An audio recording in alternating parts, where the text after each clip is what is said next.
Hi, this is Stuart Black, Creative Director on Enemy Front from City Interactive, and I'm going to be taking you through a little walkthrough of 2 levels from a pre-alpha build of our Second World War first-person shooter. The Enemy Front opens on the beaches of Dunkirk as the Allied forces are abandoning Europe to Nazi occupation. Our guy, an American OSS Ranger, is heading in-country to cause as much death, destruction and mayhem as possible.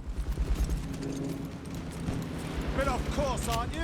Didn't think you Yanks had much. One of the key aspects we were keen to avoid is making you a frontline grunt doing again that Normandy to Berlin run. So scavenging for supplies is a major factor in our game. You want to be looking out for grenades, ammo, weapon upgrades. You can carry 2 weapons, and one of the things we wanted to do, although you're going to have your standard Thompson machine gun, we're going to give you the Garand, we wanted to feature some of the more exotic weapons that haven't been used in World War II shooters before. So this gun I've got here at the moment is a Lanchester. It's kind of like our signature weapon. A British gun from 1939 based on an old German design.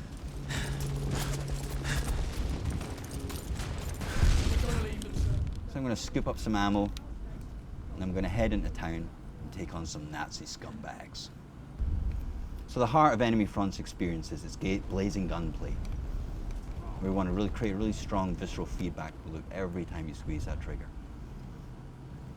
So as we're pushing up through here, through Dunkirk, coming across some Nazi soldiers that are hassling our allies as they're trying to escape. So I'm going to give them a little bit of a helping hand. Toss some grenades up there, take out some guys.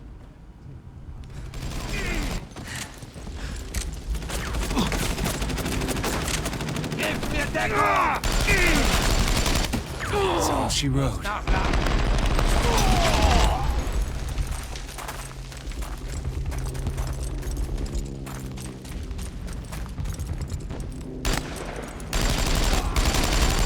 That's all she wrote.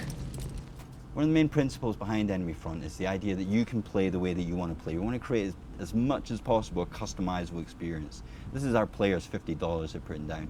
As much as possible, we want to let them have the kind of experience that they want to have.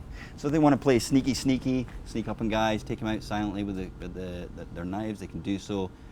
Or we can go in guns blazing and start blowing the shit out of the environment.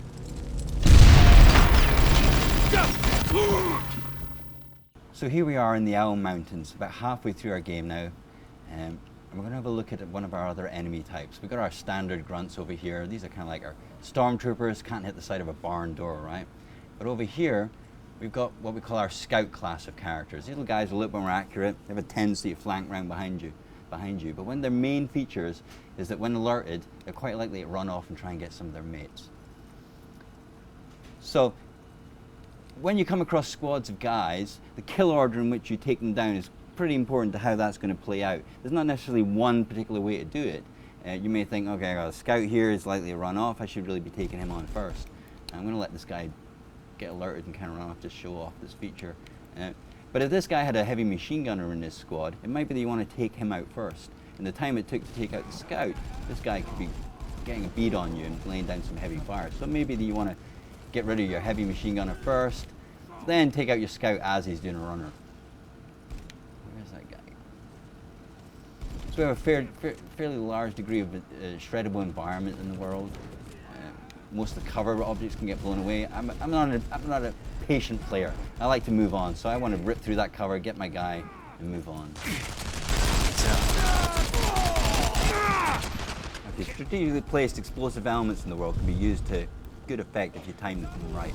A lot of the world can be shredded, ripped apart, and if you notice there, the gun's doing did an automatic reload, which is a lot slower than doing a manual one. We really want to make a thing out of managing your weapons, whether that's in the spread of your bullets, managing your reloads, or using different weapons in different situations depending on the range.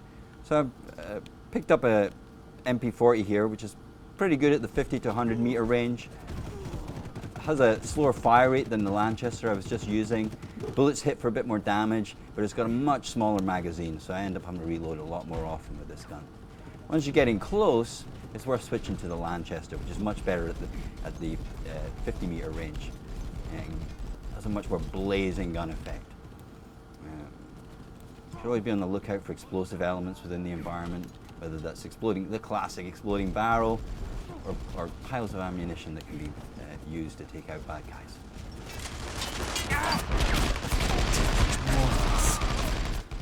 Much of the world shreds under fire. And we can typically do window frames, door frames, pillars, and a large selection of cover that the bad guys use. But you got to watch out, they can also take your cover out from you with dire consequences. So Enemy Front is going to feature a range of AI class types, from the most basic Stormtrooper grunt who can hit the side of a barn door, to scouts and medics and various other units. We're going to have the classic, heavy machine gunners and snipers, but then have some more unusual units like a logistics officer who will throw in smoke grenades and call in airstrikes on you, and medics who will heal up wounded soldiers. Enemy Front's going to be out at the end of this year for the PC, 360 and the PS3.